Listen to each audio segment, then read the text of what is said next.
Bonjour à toutes et à tous, je m'appelle Steven, pas de chorégraphie. Vous ne voulez pas voir ça aujourd'hui, croyez-moi, vous avez peut-être eu mal aux oreilles et pour ça j'en suis désolé. Vous l'aurez compris, nous allons parler de la série Peacemaker réalisée par James Gunn, la toute nouvelle faisant partie du DCEU, diffusée sur HBO Max aux États-Unis. On va y revenir un petit peu plus tard dans la vidéo sur le comment, du pourquoi, comment est-ce que j'ai fait, bref, il y a des soucis par rapport à ça, c'est n'importe quoi. Et nous allons parler dans un premier temps sans spoiler pour dire ce que j'ai pensé de la série, pour vous présenter la série, est-ce qu'il faut oui ou non la regarder. Et dans un second temps, on va passer en partie spoiler, et je pense qu'une grande partie de cette partie sera dédiée à un petit drama qui a eu lieu notamment lié au Snyderverse. Je vais pas en dire plus maintenant, mais voilà, ce débat va se passer à la fin de la vidéo. Je le dis déjà, si jamais vous avez un avis qui est contraire au mien, soyez respectueux, juste ça.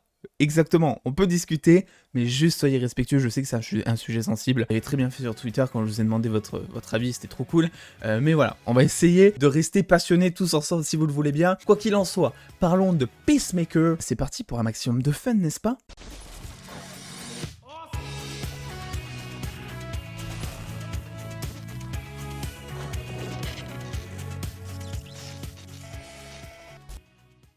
Peacemaker est donc une série qui fait suite directe à The Suicide Squad, parce que oui, ce n'est pas faute de le rappeler, mais non, Peacemaker n'est pas mort dans Suicide Squad. Il faut avoir vu les scènes post-génériques, les gars. On le dit à chaque fois. Donc ça fait suite directe à ça, il sort de l'hôpital, il croit pouvoir mener enfin une vie hors de la prison, hors surveillance, sauf que non, ça va pas se passer comme ça. Une nouvelle équipe menée encore une fois par Amanda Waller va décider de le recruter, sinon on lui explose la tête, ou sinon tout simplement il retourne en prison. Et donc il va devoir se livrer face à une nouvelle menace qui s'appelle donc Projet Papillon en français, Project Butterfly, ça sonne tellement mieux en anglais bordel. Donc ça c'est pour le pitch officiel, le synopsis, mais en fait cette histoire, c'est pas du tout une équipe qui part à la recherche tout simplement d'un énorme monstre, ou j'en sais rien, ou d'un énorme méchant, comme ça peut être dit, ou c'est pas du tout ça. L'histoire, c'est une équipe qui se soude, et c'est une équipe qui part à la recherche de elle-même. C'est ça qui est fou. C'est que James Gunn sait très bien le faire, ça, si vous voulez. Il l'a fait dans Les Gardiens, que ce soit dans les deux films, il l'a fait dans The Suicide Squad aussi, qui était un film bizarrement que j'avais pas super apprécié, donc c'est pour ça que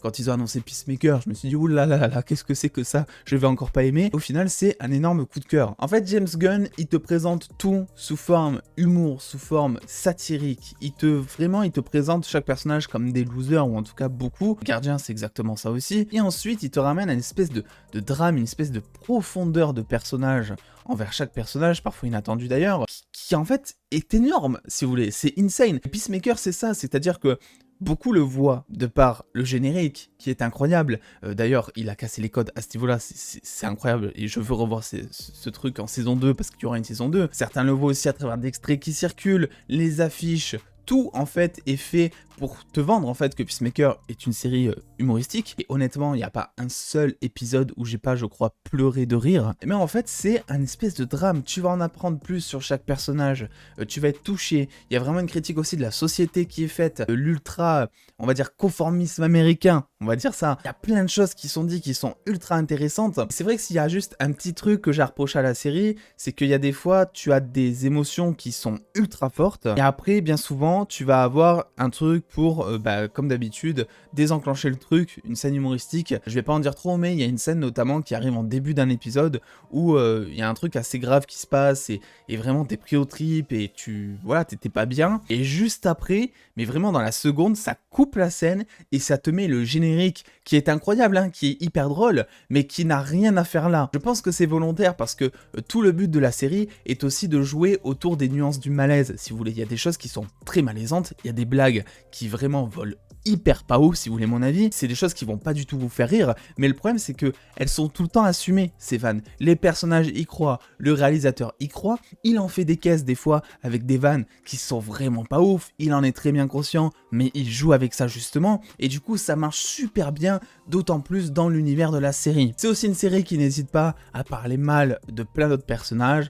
Voilà, Aquaman fait l'amour avec des poissons, on va dire ça comme ça. Enfin, il y a plein de choses, ça critique aussi Superman, ça critique Batman, ça critique aussi énormément de choses parce que on a remarqué qu'il y avait plein de références à Riverdale, à plein de séries autour d'une scène notamment qui était improvisée de la part de John Cena, donc c'est tout simplement incroyable. About Ariana Grande or Drake? What? Brad Pitt or Payne Stewart or Optimus Prime, Shipwreck, Cobra Commander, the fucking cunts from Riverdale.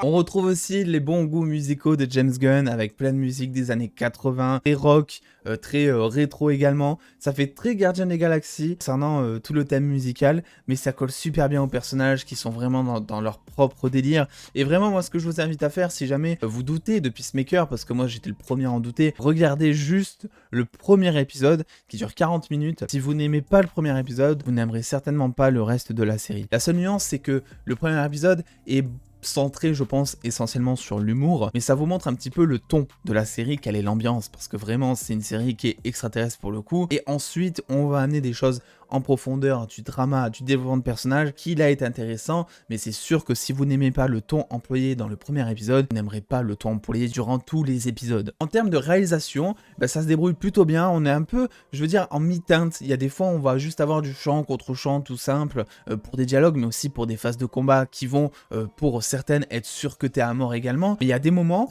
où on va avoir des belles chorégraphies, notamment des petits plans séquences aussi, des gros plans séquences par moment vers la fin, concernant donc les grosses scènes de combat notamment, etc. La photo est pas aussi originale que dans The Suicide Squad où là il y avait vraiment des trucs hyper recherchés et très beaux à voir, c'est clair et net, mais on sent quand même la volonté de James Gunn d'essayer à chaque fois de changer de décor. Il y a plein de décors qui soient urbains, qui soient en huis clos, qui soient en extérieur, il y a plein de trucs qui sont à se mettre sous la dent pour te faire comprendre que en fait la petite bande de Peacemaker œuvre pour, on va dire, un bien commun, si je vais appeler ça comme ça, puisque c'est le but d'Amanda Waller, vous savez, c'est toujours d'appeler des criminels, de les rassembler pour lutter contre une plus grande menace, qui ensuite, tout simplement, va faire du bien à la Terre ou au monde, ou pour sauver la planète, ou j'en sais rien. On va passer un petit peu aux personnages avant de passer à la partie spoiler. Chaque personnage est intéressant. C'est ça qui est fou, c'est qu'il n'y a pas un personnage, personnellement en tout cas, que j'ai détesté. Il y a des personnages au premier abord, tu te dis, ok, lui c'est un con,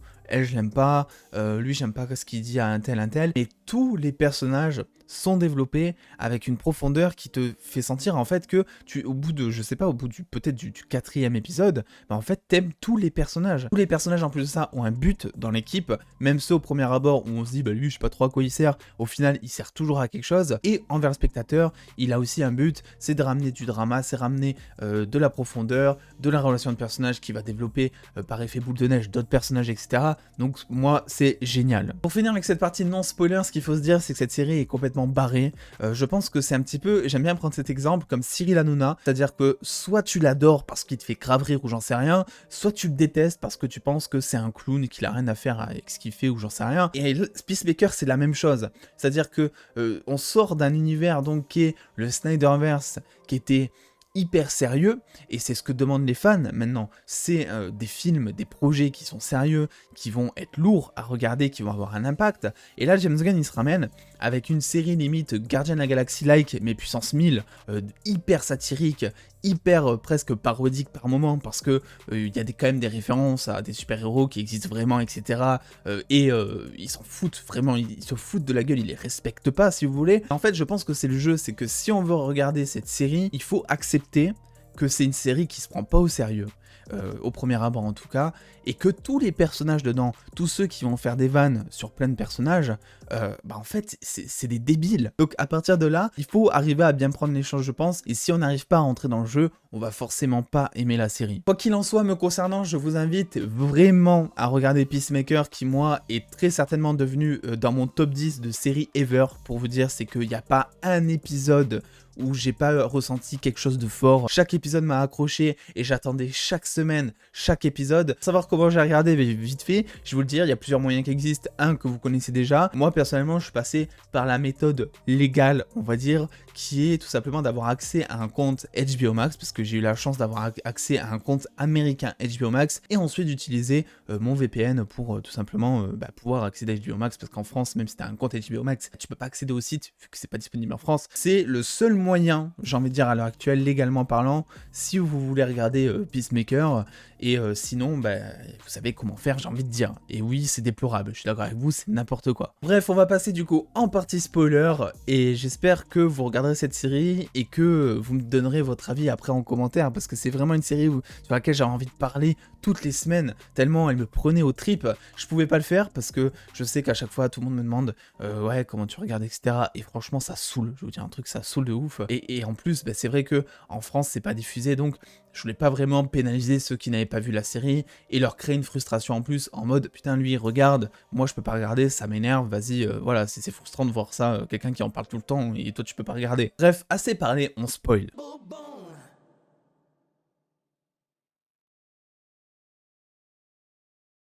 Bon, là on rentre dans la partie un petit peu délicate de cette vidéo, n'est-ce pas? Parce que bon, on va commencer par la partie Snyder, de la vanne autour d'Aquaman et tout. Alors ce qu'il faut dire c'est que déjà, moi je m'attendais vraiment pas, mais genre vraiment pas, à ce que la Justice League apparaisse dans Peacemaker. C'est génial parce que ça te montre que c'est canon, etc. Et c'est vrai qu'on pouvait se demander comment est-ce que Peacemaker, comment est-ce que tout l'univers de Suicide Squad d'ailleurs, au moment où le film est sorti, allait devenir canon au reste de tout ce qui avait été implanté. J'étais super content, si vous voulez, à partir de ce moment-là, ça a au moins eu cet avantage, je trouve, de créer la surprise. Après, ça a aussi eu le désavantage ou l'avantage de créer un débat, parce que il y a eu plusieurs problèmes que j'ai soulevés, et d'ailleurs c'est des problèmes que j'ai pas vus au premier abord. Je vous avais demandé votre avis sur Twitter, je suis assez content parce que tout le monde a joué le jeu, on a pu discuter, on a pu débattre, j'ai essayé de répondre à un maximum de personnes et tout, et donc voici ma conclusion, on va dire, à tout ça. Sur cette vidéo, je vais essayer d'être le plus, on va dire, descriptif possible, parce que je sais que c'est un sujet sensible, et je vais aussi dire, avec tout ce que je vais dire avant, que dans tous les cas, Snyder, moi c'est le maître incontesté du game, il n'y a aucun souci, etc. Et je pense que j'ai un avis qui est assez différent de vous, parce que je ne vois pas de souci dans ce qui a été fait, en fait, si vous voulez. En fait, il y a deux soucis qui se posent. Le premier, c'est que la tête d'Henry Cavill est masquée, la tête de Superman est masquée, donc Superman est masqué, quoi, donc de la même manière que dans Shazam, ce qui, là, oui, on peut se le dire, fout un petit peu les boules. Et il y a aussi Wonder Woman qui est masquée, et il y a pas Cyborg, il n'y a pas le réfléchisseur de Cyborg. Donc là, c'est vrai que les gens se sont dit, ok, bah en fait, on ramène la Justice League, là, vous savez, donc la version de Whedon, qui saoule. Oui, James Gunn est raciste aussi, alors ça, j'ai vu ça, par contre, les gars, il n'y a pas de débat à avoir. Moi, on me dit, James Gunn est raciste, est-ce que t'as vu la série Peacemaker, où il y a, je crois, 3 ou 4 acteurs principaux qui sont noirs, dont une qui est bisexuelle, qui a un développement de malade mental? Non, franchement, les gars, faut aussi être objectif, et c'est là où déjà, je relève le premier souci, c'est qu'il y a des gens, notamment des pro-Snyder, alors il y en a certains, ils sont pas du tout comme ça, et beaucoup même, il y a des pro-Snyder, ils ont juste vu que sur Twitter, il y avait Restore de Snyderverse en tendance, ils ont cliqué dessus, ils ont vu les plans, donc, ils ont vu les photos de l'épisode sur Twitter, ils ont vu la vanne, et donc ils ont pris tout ça hors contexte, et ils se sont dit, ils ont détruit l'univers. Mais absolument pas, les gars. Déjà, si vous voulez critiquer quelque chose, on le dit tout le temps, regardez la série. Donc déjà, le premier souci, Ray Fisher, je sais pas trop quoi, il est pas là parce que James Gunn est raciste. C'est pas du tout vrai, c'est parce que Ray Fisher avait déjà dit qu'à partir du moment où ça serait Walter Hamada, je crois, qui serait sur la direction de Warner Bros, il ne reviendrait pas dans le rôle. Donc Ray Fisher, il ne faut pas l'attendre en tant que cyborg, tant qu'il y aura cette direction chez Warner, tant qu'il n'y aura pas eu potentiellement cette fusion avec Discovery. Donc déjà, ça n'a rien à voir, et évidemment que James Gunn ne pouvait pas du coup appeler Ray Fisher. Le second point maintenant sur les trois, c'est le fait que Henry Cavill et Gal Gadot soient masqués, entre guillemets. Là, il n'y a pas de souci à voir, si vous voulez. Moi, j'ai pas compris pourquoi est-ce que vous étiez offusqué par ça. Dans un sens, c'est clair et net, c'est embêtant, c'est grave embêtant, parce que c'est vrai qu'ils nous ont fait le coup aussi avec Shazam, etc. Mais ça ne veut pas dire qu'on veut expulser Henry Cavill de l'univers. Justement, quand on regarde bien, c'est le même costume qu'Henry Cavill, c'est les couleurs rouge et bleu de Superman, c'est le même costume, ce qui signifie déjà qu'ils veulent ramener Superman sur le long terme, et donc qu'ils veulent ramener Henry Cavill sur le long terme. Moi, je trouve que c'est plutôt un bon signe, justement. Quand j'ai vu ça, j'étais plein d'espoir, parce que je me suis dit, ok, finalement, ils veulent pas se débarrasser de la Justice League, parce que si ça avait été le cas, et si effectivement, ils voulaient faire oublier la Justice League peu à peu pour faire oublier tout ce drama qu'il y a eu et monter un nouveau DCU avec tout ce qu'ils sont en train de construire à côté, notamment, j'en sais rien, Blue Beetle, Batgirl, etc. Ils auraient jamais montré la Justice League en 2022, si vous voulez. D'autant plus que c'était juste un caméo, c'était pas quelque chose d'important à l'intrigue, ils auraient pu très bien s'en passer, comme ils auraient pu mettre d'autres personnages. Mais du coup, qu'est-ce qui s'est passé? C'est la raison, c'est que Henry Cavill était sur le tournage de The Witcher, il a enchaîné ensuite avec Enola Holmes 2, que je n'arrive jamais à dire, mais là je crois que c'est passé correctement. Gal Gadot, j'ai pas besoin de vous énumérer tous les projets sur lesquels elle est jusqu'à présent, et vraiment à l'affiche, elle est sur Netflix, elle est partout, elle a pas le temps. D'ailleurs, je crois qu'il y a un petit problème d'être enceinte, il me semble, où elle attend un bébé, ou elle a attendu un bébé, je sais pas où ça en est, mais en tout cas, il y a de la maternité dans l'air, quoi, c'est ça que je veux dire. Donc concernant Henry Cavill, Gal Gadot, le fait qu'il soit masqué, ça pour moi, il n'y a aucun souci. C'est un drama qu'on s'est créé. La deuxième autre chose, c'est que tout simplement, il y a Aquaman qui est traité comme un zoophile. Et là, de suite, c'est oui, Aquaman, donc on l'a pas respecté, on a réussi à créer le passé, on a réussi à faire d'Aquaman quelque chose d'assez mythique, assez